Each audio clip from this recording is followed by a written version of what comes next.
Hey friends, it's Emily from Burlap Kitchen, and today we're going to make a really cute Uncle Sam. Now you can get these little square hunks of wood at Lowe's. So I do get them sometimes because they're really fun to craft with. And I decided to turn this one into an Uncle Sam. So the first thing I did was paint the top half of the hat red. And then I am using the color flamenco red on this. And then I did use a popsicle stick or a craft stick, whatever you want to call those, and painted that red as well for the rim of the hat. Then for the face, I'm using the color Warm Buff, and I'm just using one of my little makeup sponges here to paint that on. Next, I'm coming in with some navy blue, and I'm going to start at the bottom of the face, and then on the sides, I did go up. Now, this is a project you probably are going to want to paint front and back and the whole way around. That way, depending where you sit it, it looks nice. So once I get this painted, make sure it is nice and dry, and then I'm coming over to these star packs. You can find these in our shop, and I'm going to go ahead and paint them with some white paint and then dry them, and then of course I sanded everything good, and I'm going to sand over my block that I just painted to give it that rustic look. And I'm just using a sanding block. You can find these at Lowe's or Walmart, and I did the same thing with the popsicle stick or craft stick, whatever you want to call that.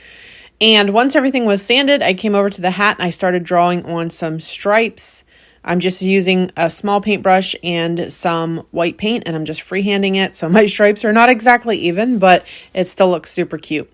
And then I cut the popsicle stick down a little bit, and now I'm going to use some Waverly Antique Wax and a baby wipe, and I'm just going to brush that over my entire project to just, again, give it that rustic look. And again, if you don't like that look, you can definitely skip the staining. So once that's done, make sure it is nice and dry before you move on. And once that's done, I'm going to move over to the stars and do the same thing. Again, I'm just using a baby wipe to apply this stain. And I'm doing the same thing here on the rim of the hat. And I'm using the Waverly Antique Wax. You can find that at Walmart in the craft section. Now I'm going to take some Spanish moss and use that as the beard. And I'm just going to kind of glue this down in place. And I'm just kind of randomly gluing it to make it look like a beard. And then I did glue the rim of the hat on. And then I pulled the Spanish moss up the sides a little bit to give them some sideburns. Next, I'm using my Sharpie paint effect marker and adding some eyes. And then I'm using some stars from our star pack. And I'm going to go ahead and glue those down the center.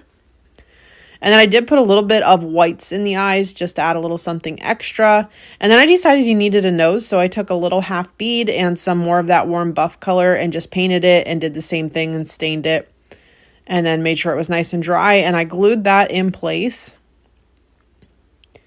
And then I did add 1776 on the rim of the hat, and I got it a little bit to the one side, a little too far. So I decided once I fixed up the 1776 that I would add some stars on either side of that.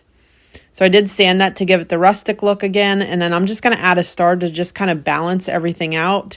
And then I did trim the one side because, again, it was a little too far to the other side. So that helped a ton. And this project just turned out so cute. Let me know what you think and if you plan to give this one a try.